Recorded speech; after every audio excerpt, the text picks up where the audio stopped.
जय हिंद साथियों। उम्मीद है आप शानदार, जिंदाबाद और ज़बरदस्त होंगे और अपनी पढ़ाई को सुचारू रूप से कर रहे होंगे। तो आज हम बात करने वाले हैं क्लास 7th की एनसीईआरटी के बारे में।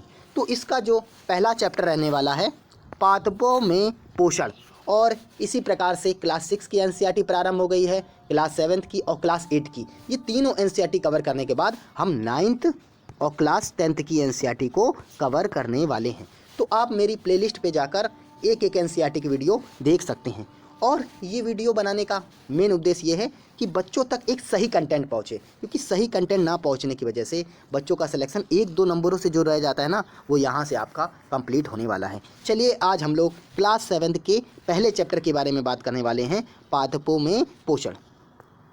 चलिए अब हम लोग क्लास 7 की एनसीईआरटी को कवर करते हैं। तो सबसे पहले हम लोग देख लेते हैं इसमें चैप्टरों की संख्या कितनी है। तो देखिए पहला चैप्टर जो आज हम लोग कवर करने वाले हैं पादपों में पोषण। तो देख लेते हैं कितने चैप्टर हैं। लगभग इसमें 13 चैप्टर हैं। 13 चैप्टर हैं, तो 13 चैप्टर को एक एक चैप्टर करके हम लोग ख़त्म करने वाले हैं। चलिए आज हम लोग क्लास 7 की एनसीईआरटी का पहला चैप्टर देखते हैं। पहले चैप्टर की बात करें तो पादपों में पोषण। पादपों में जो पोषण है वो किस प्रकार से प्राप्त होता है उसके बारे में बात की गई है। पोषण की बात करें, अगर न्यूट्रिशन की बात करें तो भोजन को ग्रहण करना। न्यूट्रिशन क्या होता है? भोजन को ग्रहण करना, वही ग्रहण किए हुए भोजन से ऊर्जा प्राप्त करना, और इसी ऊर्जा का प्रयोग शारीरिक और दैनिक क्रियाओं में करना ही क्या है?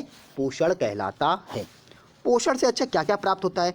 भोजन से हमें क्या प्राप्त होता है? पोषण के लिए कार्बोहाइड्रेट प्राप्त होता है, वसा प्राप्त होता है, प्रोटीन प्राप्त होता है, खनिज प्राप्त होता है, खनिज लवण प्राप्त होता है, वृक्षांश प्राप्त होता है। ये सब क्या है?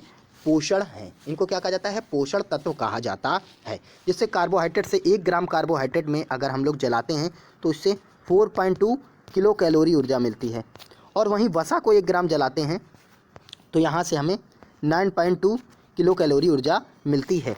लेकिन हम लोग बात कर लें, मानव शरीर को सबसे ज़्यादा ऊर्जा कहाँ से मिलती है? ये कार्बोहाइड्रेट से मिलती है, क्योंकि इसमें ऑक्सीजन की मात्रा बहुत ज़्यादा अधिक होती है और वसा में ऑक्सीजन की मात्रा बहुत कम होती है। इसकी वजह से अगर पूछा जाएगा मानव शरीर को ऊर्जा सबसे ज़्यादा कहाँ से मिलती? कार्बोहाइड्रेट से मिलती है। लेकिन सबसे ज़्यादा ऊर्जा किस में पाई जाती है? तो वसा में पाई जाती है। किस में पाई जाती है? वसा में 9.2 किलो कैलोरी। चलिए प्रोटीन की बात करें, वहीं 1 ग्राम अगर प्रोटीन को जलाते हैं तो आपको 4.1 किलो कैलोरी ऊर्जा प्राप्त होती है। चलिए अब हम लोग बात कर लेते हैं पोषण के बारे में। पोषण के प्रकार कितने होते हैं? पोषण के बारे में बात कर लें तो एक होता है स्वपोषी पोषण। स्वपोषी पोषण, इसे ऑटोटॉपिक न्यूट्रिशन कहा जाता है। और एक होता है परपोषी पोषण, इसको क्या कहते हैं? परपोषी पोषण। अब परपोषी पोषण क्या होता है? ये 3 प्रकार का होता है। एक होता है परजीवी, एक होता है सहजीवी और एक होता है मृतोपजीवी। तो ये हमको एक एक करके इन तीनों के बारे में पढ़ना है। तो सबसे पहले हम लोग बात कर लें स्वपोषी पोषण। तो इसमें क्या है? ये अपना भोजन स्वयं बनाते हैं। इतना याद रखिए, ये अपना भोजन स्वयं बनाते हैं। और परपोषी में क्या है? ये अपने भोजन के लिए दूसरों पर आश्रित रहते हैं। बस अब हम लोग आगे एक एक करके समझने वाले हैं स्वपोषी पोषण किसे कहते हैं और ऑटोट्रॉपिक न्यूट्रिशन किसे कहा जाता है। तो बात कर लें पोषण की यह प्रक्रिया जिसमें जीव अपना भोजन स्वयं बनाते हैं। मतलब भोजन ये स्वयं बनाते हैं, इसमें क्या क्या आ जाएगा? इस प्रक्रिया में जीव अजैविक कारकों का प्रयोग करते हैं। जैसे बात कर लें पौधा, पेड़ है, अगर पेड़ अपना भोजन बनाएगा तो उसके लिए कुछ अजैविक कारकों की तो आवश्यकता पड़ेगी।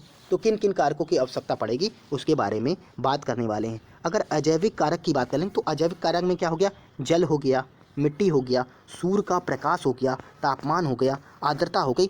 जब ये सब मिलेंगे स्वपोषी को, तब वो क्या है? अपना भोजन तैयार कर पाएगा। इसी की एक प्रक्रिया है प्रकाश संश्लेषण, जिसमें पौधे क्या करते हैं? सूर्य के प्रकाश द्वारा इनकी पत्तियों में क्लोरोफिल पाया जाता है, और वहाँ से ये रंध्रों के माध्यम से वाष्पोत्सर्जन करते हैं, और वायुमंडल में जो कार्बन डाइऑक्साइड गैस होती है उसको क्या है? ग्रहण करके ये क्या है? भोजन बनाते हैं। इसीलिए पादपों को कहा जाता है स्वपोषी, क्योंकि ये अपना भोजन स्वयं बनाते हैं, इस वजह से इनको स्वपोषी कहा जाता है। तो इसके लिए ये कच्चे माल का उपयोग करते हैं जिन्हें अजैविक कारक कहा जाता है। अजैविक कारक आप लोग समझ गए होंगे। और बात करें कुछ जीवाणु, कुछ जीवाणु होते हैं, जैसे क्या नाम है, हरा शैवाल जीवाणु, हरा शैवाल जीवाणु, इसको साइनोबैक्टीरिया भी कहा जाता है। कुछ जीवाणु भी भोजन का स्वयं निर्माण करते हैं, उनको स्वपोषी कहा जाता है। चलिए और आगे देख लें। अब ये अगला कह रहा है, पौधों में स्वपोषण की प्रक्रिया प्रकाश संश्लेषण करते हैं। पौधों में जो स्वपोषण की प्रक्रिया है उसे क्या कहते हैं, प्रकाश संश्लेषण कहते हैं। चलिए प्रकाश संश्लेषण के बारे में अभी बहुत डिटेल से बात करने वाले हैं हम लोग। चलिए प्रकाश संश्लेषण के बारे में अगर बात कर लें, वह प्रक्रिया जिसमें हरे पौधे सूर्य के प्रकाश तथा पर्णहरित की उपस्थिति में अपना भोजन स्वयं बनाते हैं, प्रकाश संश्लेषण कहलाता है। मतलब क्या है, जो हरे पौधे होते हैं जिनमें एक वर्णक पाया जाता है क्लोरोफिल, उसकी उपस्थिति में और अजैविक कारकों जैसे हो गया जल हो गया, मिट्टी हो गई, सूर्य का प्रकाश हो गया, तापमान हो गया और आर्द्रता, इनका प्रयोग करके ये क्या करते हैं, प्रकाश संश्लेषण की क्रिया करते हैं और अपना भोजन निर्माण करते हैं, इसीलिए इनको कहा जाता है स्वपोषी। अब बात करें प्रकाश संश्लेषण के बारे में, अकार्बनिक पदार्थों को कार्बनिक पदार्थ में बदलना ही प्रकाश संश्लेषण कहलाता है। मतलब अकार्बनिक पदार्थ को कार्बनिक पदार्थ में बदलना ही प्रकाश संश्लेषण कहलाता है। अच्छा, अकार्बनिक पदार्थ कौन होते हैं? आप कहेंगे अकार्बनिक पदार्थ सर हम कैसे पहचानेंगे, और कार्बनिक पदार्थ कौन होते हैं? तो उसको पहचानने की ट्रिक बता रहे हैं आपको।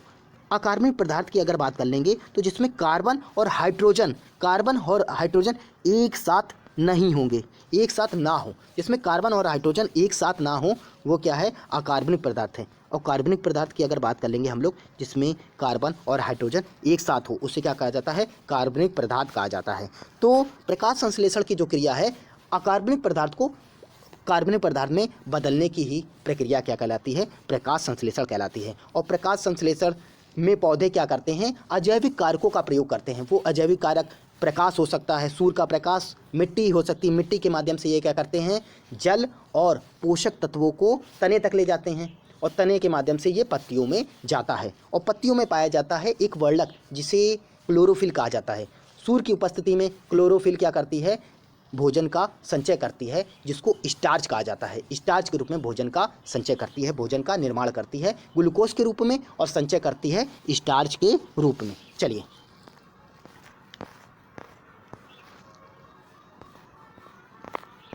अब हम लोग देख लेते हैं प्रकाश संश्लेषण की जो रिएक्शन होती है उसके बारे में समझने का प्रयास करते हैं।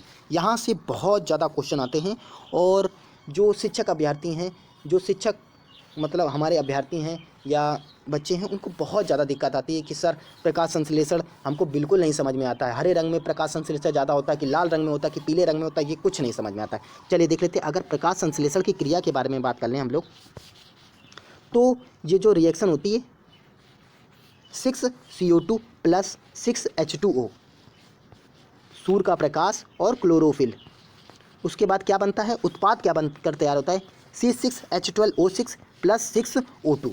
तो यानी कि इसमें अगर हम लोग कार्बनिक पदार्थ की बात कर लें, देखिए अकार्बनिक पदार्थ की अगर बात कर लें तो हमने क्या बताया था, प्रकाश संश्लेषण क्या क्रिया है, अकार्बनिक पदार्थ को कार्बनिक पदार्थ में बदलने की क्रिया है। तो अकार्बनिक क्या हो गया, ये देखिए 6CO2 हो गया और 6H2O, ये क्या है, अकार्बनिक पदार्थ है। क्योंकि इसमें कार्बन और हाइड्रोजन एक साथ नहीं पाए जा रहे हैं, इसलिए इस वजह से ये क्या है, अकार्बनिक पदार्थ है। ये देखिए अकार्बनिक पदार्थ को कार्बनिक पदार्थ में बदलने की प्रक्रिया क्या है, प्रकाश संश्लेषण कहलाती है। इसमें देखिए कार्बन और हाइड्रोजन एक साथ हैं, तो इसीलिए कहा जाता है ये क्या है, कार्बनिक पदार्थ है।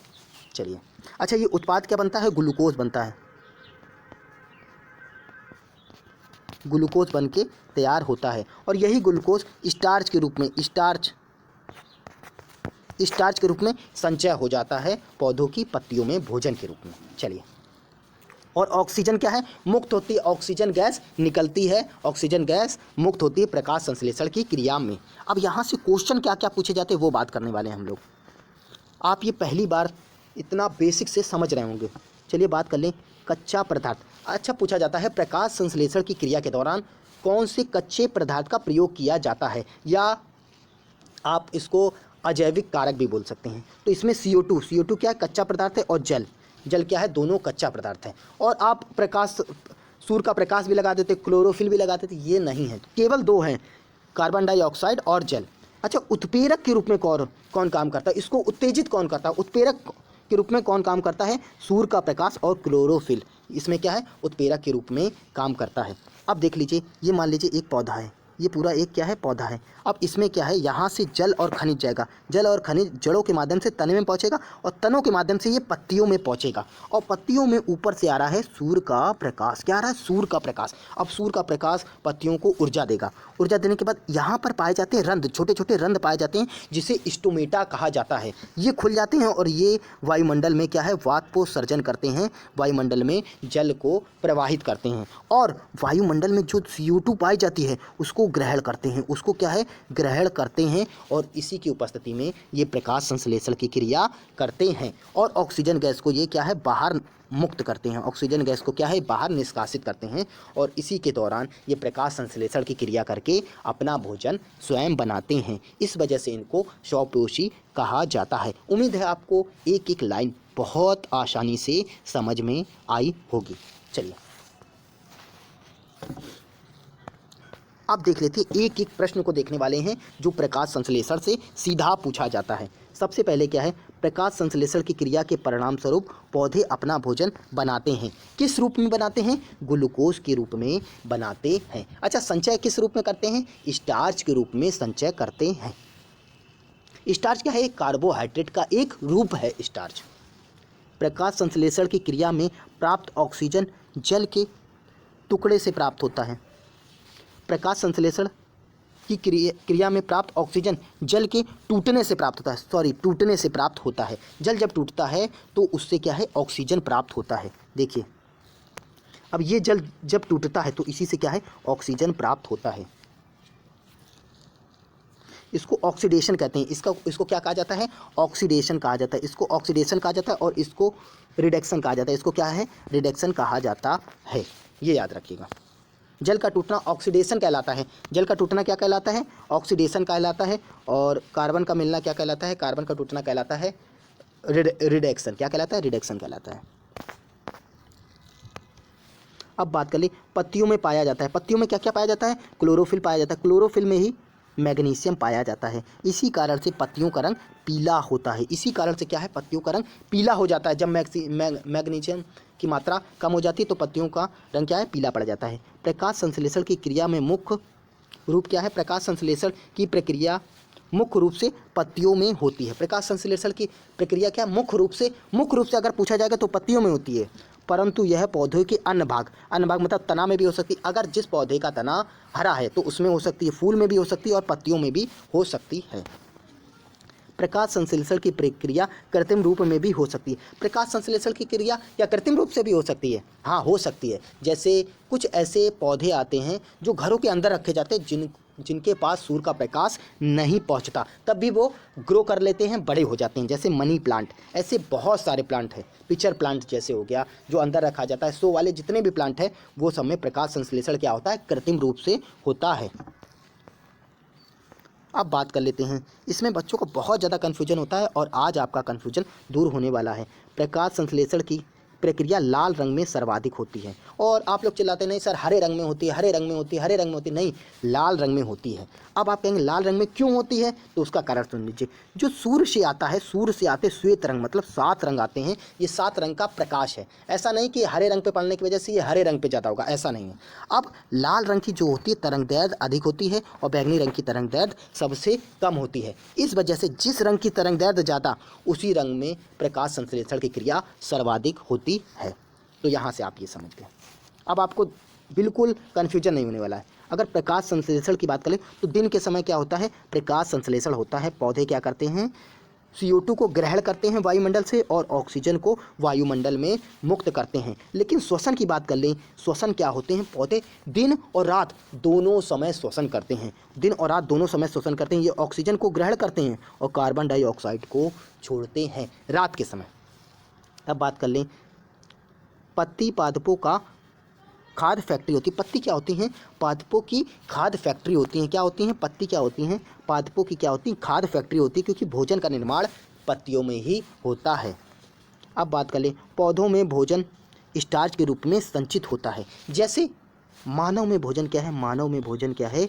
ग्लूकोज के रूप में संचित, ग्लूकोज से क्या है, ग्लाइकोजन के रूप में संचित होता है। उसी तरह पौधों में जो भोजन है वो स्टार्च के रूप में संचित होता है। तो पूछा जाता है पौधों में भोजन किस रूप में संचित होता है? तो स्टार्च के रूप में संचित होता है।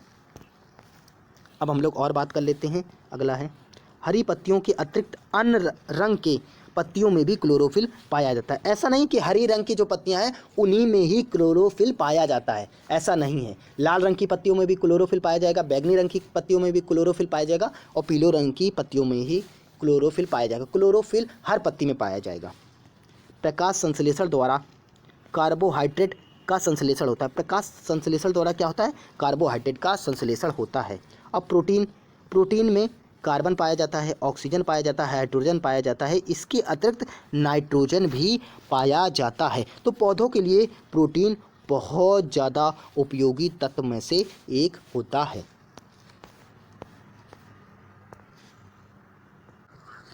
अब हम लोग बात करने वाले हैं परजीवी के बारे में। अब हम लोग किसके बारे में बात करने वाले हैं? परजीवी के बारे में। चलिए देख लेते हैं इधर हम लोग। अब हम लोग परपोषी को भी समझ लेते हैं। परपोषी का मतलब जो अपने भोजन के लिए दूसरों पर आश्रित होते हैं उन्हें परपोषी कहा जाता है। परपोषी में सबसे पहले हम लोग पढ़ने वाले हैं परजीवी के बारे में। परजीवी के बारे में सबसे पहले हम लोग पढ़ने वाले हैं परजीवी के बारे में। चलिए देख लेते हैं। तो परजीवी की अगर हम लोग बात करें, परजीवी की बात करें, जब एक जीव को लाभ हो परंतु दूसरे जीव को हानि हो, उसे क्या कहते हैं? परजीवी कहते हैं। परजीवी पोषण क्या होता है? जिसमें एक जीव को लाभ होता है और दूसरे जीव को हानि होता है। यह अपने भोजन के लिए दूसरों पर निर्भर होते हैं। ये अपने भोजन के लिए क्या है? दूसरों पर निर्भर होते हैं। तो एग्जाम्पल की बात कर लेंगे, जैसे जोक हो गया, जैसे पिस्सू हो गया, जैसे क्या है, जुआ जो हमारे सर पे होता है, वो क्या करता है? हमारे बालों को भी हानि पहुंचाता है और हमारा खून भी पीता है। तो इससे हमें तो कोई लाभ नहीं है, लेकिन उसको लाभ है। उसको क्या है? पोषण मिलता है हमारे खून से। अमर बेल हो गई। अमर बेल जिस पौधे पे भी अगर पड़ती है तो वो क्या है? जिस पौधे पे भी निवास करती है, रहती है, तो वो क्या है? उस पौधे को पूरी तरीके से नष्ट कर देती है और उससे पोषण प्राप्त करती है, परंतु उस पौधे को पूरी तरीके से नष्ट कर देती है। तो इसी प्रकार से कह सकते हैं परजीवी वे होते हैं जो अपना तो लाभ प्राप्त करते हैं परंतु दूसरे को हानि देते हैं। प्लाज्मोडियम जो मच्छर होता है, प्लाज्मोडियम के कारण फैलता है, परजीवी के कारण, तो वो क्या है? हमारा खून तो चूस लेता है और हमें दे देता है बीमारी मलेरिया की, और खुद क्या है? खुद पोषण प्राप्त करता है। खटमल जैसे हो गया, मच्छर हो गया, ये सब क्या है? परजीवी के प्रमुख उदाहरण हैं। अब हम लोग घट पढ़ने की बात करेंगे और यहाँ से TRE 3 में री एग्ज़ाम में सीधा अब हम लोग घट पढ़ने के बारे में बात करने वाले हैं। और मोस्ट इम्पॉर्टेंट, यहाँ से TRE 3 में री एग्ज़ाम में एक क्वेश्चन देखने को मिला। आप कहते हैं सर क्वेश्चन आते कहाँ से? क्वेश्चन यहाँ से आते हैं, सीधा के सीधा NCERT की लाइन उठा कर देते हैं। अब घट पढ़ने के घड़े की जैसी संरचना जो होती है असल में पत्तियों का ही एक रूपांतरण है। तो घट पढ़नी क्या है? एक प्रकार की पत्ती है, पत्ती है, ये पौधा नहीं है, ये क्या है? एक प्रकार की पत्ती है जो घट पढ़ने की घड़े की जैसी जो आकृति होती है वो वास्तव में एक पत्तियों का ही रूपांतरण है। घट पढ़नी तो एक पौधा है लेकिन उसका जो घड़े जैसी आकृति होती है, संरचना होती है, वो पत्तियों का रूपांतरण है। इसी वजह से देखिए, कीट भक्षी पौधा खाद्य श्रृंखला में उत्पादक होते हैं। ये सीधा TRE 3 में पूछा गया था कि कीट भक्षी पौधे किस वर्ग में रखे जाते हैं? तो उत्पादक में रखे जाते हैं, उत्पादक में। यह नाइट्रोजन की कमी को पूरा करने के लिए कीटों को खाते हैं। और घट पढ़नी जो है इसको नेपेंथेनीज भी कहा जाता है और ये मेघालय में पाया जाता है। और अब हम लोग सहजीविता के बारे में पढ़ने वाले हैं। सहजीविता में क्या है?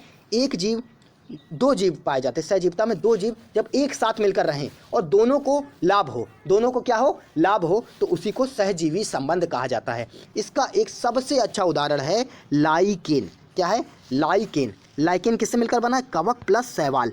ये भी TRE 3 में पूछा गया था। कवक और शैवाल से मिलकर बना है। कवक शैवाल को आधार या आवास प्रदान करता है, क्योंकि कवक के पास एक आधार होता है, छत्तेनुमा संरचना होती है, तो उसके पास एक आधार होता है, रहने के लिए अपना स्वयं का घर होता है। और वहीं शैवाल में क्लोरोफिल पाया जाता है। यह कवक को भोजन प्रदान करती है। लेकिन शैवाल के पास रहने के लिए कोई घर नहीं होता, तो वो क्या है? कवक से रहने के लिए घर प्राप्त करती है और जो शैवाल होता है उसके पास क्लोरोफिल पाया जाता है। तो ये सूर्य की प्रकाश की उपस्थिति में क्या है, भोजन बनाता है। और ये क्या भोजन किसको देता है, कवक को देता है, अपना भोजन कवक को देता है। तो ऐसे दोनों के बीच में सहजीवी संबंध पाया जाता है और दोनों जीव को लाभ हो, जिस में क्या है दोनों जीव को लाभ हो, उसे सहजीवी संबंध कहा जाता है। यह दोनों का यह संबंध सहजीविता कहलाता है। कवक का अगर अध्ययन के बारे में पूछ लिया जाए, कवकों का अध्ययन क्या कहलाता है, माइकोलॉजी। अब हम लोग बात करेंगे मृत जीवी के बारे में। मृत जीवी के बारे में बात करेंगे। जीव अपना भोजन दूसरे मरे तथा सड़े गले जीवों अथवा पादपों पर भोजन प्राप्त करते हैं। जीवों अथवा पादपों से क्या है, भोजन प्राप्त करते हैं। जैसे मशरूम हो गया, गिद्ध हो गया, जीवाणु हो गया, फफूंदी या कवक हो गया। तो यहाँ से मृतजीवी वह होते हैं जो सड़े गले पदार्थ या पेड़ पौधों से अपना भोजन प्राप्त करते हैं, उनको मृतजीवी कहा जाता है। इसका सबसे ज़्यादा इंपॉर्टेंट क्या है, एग्जाम्पल क्या है, जैसे मशरूम हो गया, गिद्ध हो गया, जीवाणु हो गया, कवक हो गया। तो ये सबसे ज़्यादा इंपॉर्टेंट रहने वाला है। उसके बाद निश्चित है आपको एक एक चीज़ पूरा का पूरा कॉन्सेप्ट समझ में आया होगा। तो ज़्यादा से ज़्यादा क्या है, आपको कमेंट करना है कि आपको ये वीडियो कैसा लगा। चलिए देख लेते हैं हम लोग अब शॉर्ट में क्या क्या हम लोग ने कवर किया।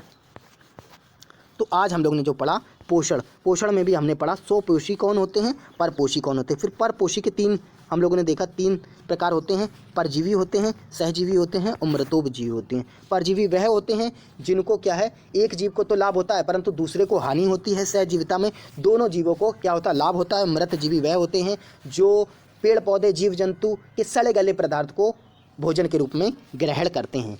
चलिए आज आपको ये वीडियो कैसा लगा, तो ज़्यादा से ज़्यादा कमेंट कीजिएगा और ज़्यादा से ज़्यादा चैनल को शेयर और चैनल को सब्सक्राइब कीजिएगा। जय हिंद, जय भारत, राधे राधे।